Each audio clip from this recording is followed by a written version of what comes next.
Isn't that a daisy? You son of a bitch. Hey, Billy, just settle down. No. There is a detail from the summer of 1993 that never appeared in any review, any interview, or any behind-the-scenes documentary. A man stood on a desert set, pressed his fingers to his cheekbone, pulled them away wet with blood, and then looked at the crew around him and said 4 words. Words that carried more composure than most people manage in a lifetime of ordinary moments. Nobody filed a report. Nobody made a call to the press. The cameras rolled again, and the desert swallowed what had just happened whole. That is the version of Tombstone they never sold you. The one on the poster is different. That version gleams, red dust, gunmetal, the particular electricity of men who look like they were carved specifically for the frontier. That version became a cultural landmark despite every commercial reason it shouldn't have. A Western dropped into a summer dominated by dinosaurs and action spectacles, in an era when the genre was widely considered finished, and somehow it didn't just survive, it grew. Quietly, stubbornly, year after year, it grew into something studios cannot manufacture deliberately. It became beloved. But beloved things have foundations. And the foundation beneath Tombstone is not glamorous. It is cracked and stained and held together by the kind of human stubbornness that never makes it into highlight reels. What you are about to discover is not the film you remember. It is the film that had to be dragged, bleeding, across the finish line by people the credits never properly acknowledged. 15 truths. All of them buried. Starting now. The man who wrote Tombstone also nearly destroyed it. Kevin Jarre delivered a screenplay of rare quality, historically textured, emotionally sophisticated, the kind of writing that makes readers understand why certain stories deserve to be told. The studio handed him the directing chair alongside the writing credit, and that decision began unraveling almost immediately. Jarre could not separate his vision from his execution. Horses ran at the wrong tempo and entire sequences were dismantled and rebuilt. Extras breathed incorrectly and scenes were abandoned. Days collapsed into each other. Budgets hemorrhaged. The studio eventually made the only decision left available to them and removed the writer from the film he had built from nothing. Into that vacuum stepped someone whose name would never appear in the directing credits. Kurt Russell did not announce what he was doing. He simply began doing it. The morning after Jarre's departure, crew members noticed Russell positioned beside the camera, not as an actor preparing for a scene, but as someone making the decisions that shape what a scene becomes. Angles, performances, pacing, tone. He took on the full invisible architecture of directing while simultaneously inhabiting Wyatt Earp on screen, running on minimal sleep, carrying the production's survival on his back without any formal acknowledgement whatsoever. The studios knew. The guilds could not. The press could not. Guild regulations and legal exposure made transparency impossible, so Russell worked in sanctioned anonymity for the remainder of the shoot. He confirmed it only years later, describing the daily weight of it, the sleepless arithmetic of keeping everything functional while the cameras kept rolling. The performance you remember was directed by the man delivering it. Val Kilmer approached Doc Holliday the way some people approach a dare they've issued to themselves. He decided before filming began that he would not simulate the physical deterioration of late-stage tuberculosis. He would produce it. Cold rooms kept his body temperature suppressed before each shooting day. Deliberate dehydration dried his skin and split his lips without intervention from the makeup department. He practiced shallow, restricted breathing until it became involuntary, his body learning to operate as though the lungs inside it were slowly losing the argument with time. Cast and crew described the atmosphere around Kilmer as heavy in a way that had nothing to do with the heat. People stopped laughing near him. The grief that radiated from him between takes felt genuine because, in measurable physiological terms, it was. The collapse happened during a scene that required nothing from him dramatically. No confrontation, no monologue. The camera was rolling, and then Kilmer was on the floor, and then the color in his face was wrong in a way that had nothing to do with acting. The medic found him with dangerously low temperature, insufficient oxygen saturation, and the hollow expression of a body that had simply stopped cooperating. The studio sealed the incident immediately. No documentation, no statements. Kilmer recovered, returned to the set, and later described the episode without regret, only the observation that he had crossed a line he had deliberately been approaching for weeks. The performance cost him more than anyone was permitted to say publicly. The near-blinding happened during the scene everyone remembers most. Doc Holliday and Johnny Ringo, separated by open ground, reading each other the way predators do, measuring, calculating, still. The sequence crackles with a tension that feels almost dangerous to watch. What the frame concealed was something that nearly ended the film's most essential performance permanently. Blank cartridges carry real gunpowder and produce real force. When a weapon discharges, it expels material at velocity. Michael Biehn's prop pistol, degraded by weeks of daily use under desert conditions, misfired in a specific and catastrophic direction, toward Val Kilmer's face. The crew registered a sharp metallic sound. Then they registered that Kilmer's hand was at his cheekbone and that his hand was not clean. The fragment had traveled beneath his left eye. The margin between that outcome and blindness was measured in centimeters.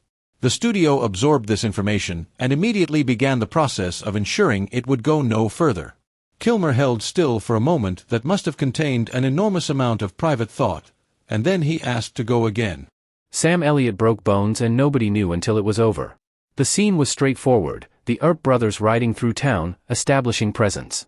Elliott's horse responded to something the cameras didn't catch and threw him sideways onto hard Arizona ground with the kind of impact that produces immediate diagnostic certainty in the person experiencing it. He registered fractured ribs, understood what that meant for the rest of the shooting day, and got back on the horse. Every line Virgil Earp spoke from that point forward was drawn from lungs that couldn't fully fill without producing a pain that sharpened with each breath. He told nobody. He delivered the performance. He admitted years later that fear of replacement outweighed every physical instinct telling him to stop. What reads as stoic authority on screen was, in reality, a man rationing air because he had no other option. Kurt Russell's own near-miss happened off-camera in a scene that didn't survive the edit. A background performer executing a simple skyward gunshot tilted the muzzle slightly at the wrong moment. The discharged fragment passed close enough to Russell's ear to graze it, and the concussive force from the proximity left him briefly disoriented. The performer who fired the shot understood immediately what had almost occurred. Every prop weapon on the production was pulled and inspected. Every safety protocol was reviewed and reconfirmed. And everyone present was told, in the familiar quiet language of crisis management, that the conversation ended there.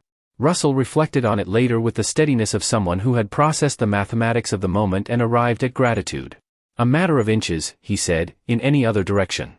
Bill Paxton spent the entire production convinced he was about to be found out.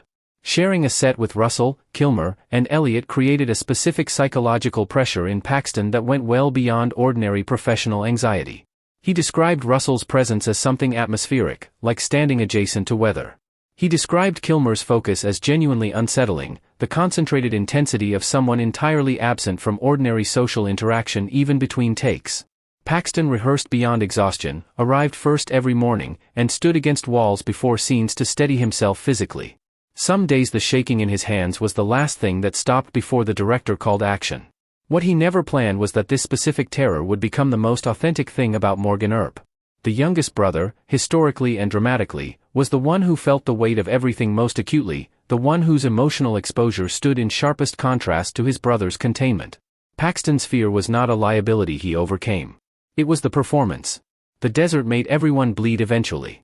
Arizona summer temperatures reached 40 degrees at midday and climbed further under production lighting. The costumes demanded by historical accuracy, layered wool, leather, heavy canvas, compressed every degree of that heat against the bodies wearing them. Alkaline dust rose in clouds with every horse charge and settled into lungs that were already working harder than they should have been. 12-hour shooting days gave that dust 12 hours to accumulate. Crew members began producing blood when they coughed, not from injury but from the simple physics of fine particulate matter inhaled in sustained volume under sustained exertion. The medical staff requested pauses. The production schedule declined to permit them. People rinsed their mouths and returned to their marks. Every texture of authenticity the film carries was paid for in exactly this currency. The casting of Doc Holliday was one argument away from going differently. Studio anxiety about Kilmer's artistic intensity nearly cost the film its most legendary element.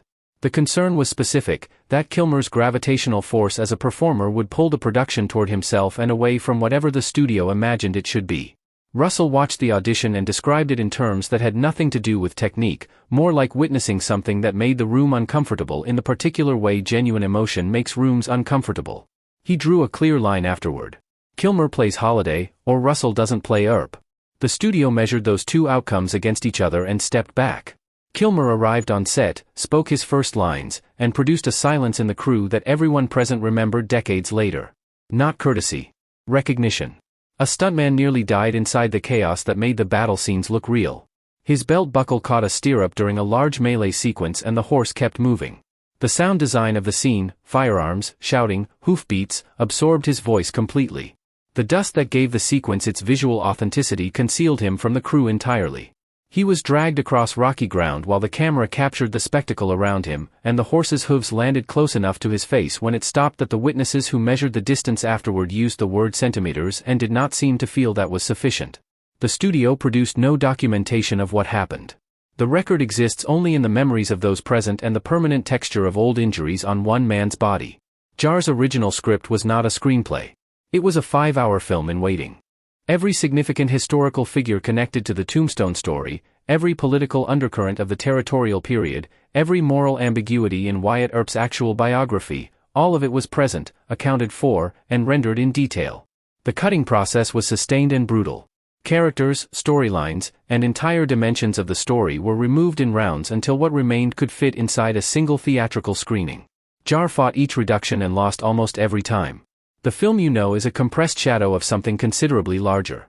What the 5-hour version would have contained is a question that will never be answered. Tombstone opened quietly and then refused to stop growing. The December 1993 release landed in a market that had not been waiting for it. Reviews were divided. The theatrical performance was respectable without being remarkable. By the metrics Hollywood applies to its own productions, Tombstone was a modest outcome. Then people brought it home. Watched it twice. Watched it again. Shared it with people who had missed it in theaters. Quoted it in conversations until the quotes became common vocabulary. The studio did not build the legend that Tombstone became. The audience constructed it, brick by brick, viewing by viewing, over the course of years that eventually became decades. What survives of that production is simultaneously exactly what appears on screen and something far more costly than it looks. The dust was genuine. The injuries were genuine. The exhaustion, the fear, the blood in people's mouths at the end of 12-hour desert days, all of it genuine. And somewhere underneath all of it, one uncredited man making hundreds of invisible decisions every day to keep the whole structure standing. The legend is real. What it was built from is the part they never told you.